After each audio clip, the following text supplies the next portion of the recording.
My name is Cooper Hartmann, from a small town, Johnson City, Texas. Grew up farming and ranching. Decided that, and I had a scholarship to play baseball and ended up turning it down to come down and chase a dream. I've been at Bay Flats for 18 years or so now. They got a heck of an establishment here, man.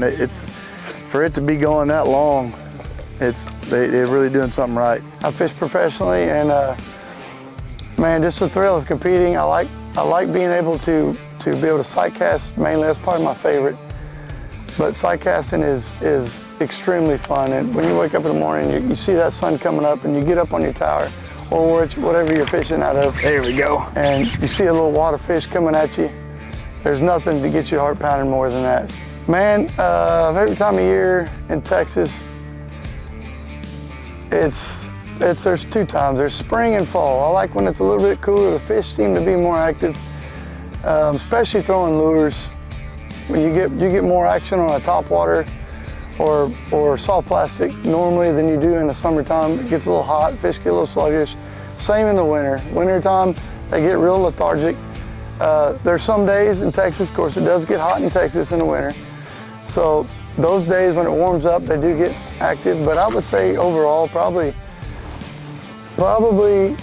spring would be number one and fall would be number two. I'm a red fisherman by trade, man. That's kind of what I've put most of my efforts into is catching redfish. But there's nothing like a big trout bite in the wintertime, throwing a corky or a topwater and catching 25+ inch trout.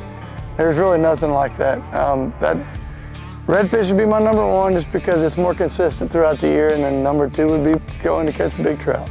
I think the most exciting part about when I get out here in the mornings is watching people grow throughout the day. First thing in the morning, especially if you're throwing croaker or throwing lures and it'd be their first time, say they're from a big city or something and never had the opportunity to get out here when they were younger, and watching them from their first cast, teaching them how to cast, and by about half of the day, they're throwing it just as far as I am.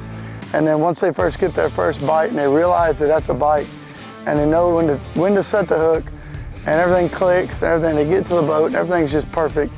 Net it, and then the smiles on their face, that's what gets me excited, keeping it going. Well, if I had to estimate what they would think about me, outspoken, likes to tell jokes, even when it's slow, you got to keep the morale up. So if I had to guess, I would think they think I'm more of a jokester, and I would hope they think I'm pretty professional and have a little bit of skill. I try my best to show my skills off a little bit so they can learn from it. But overall, I think just having fun on the boat is key to a good trip.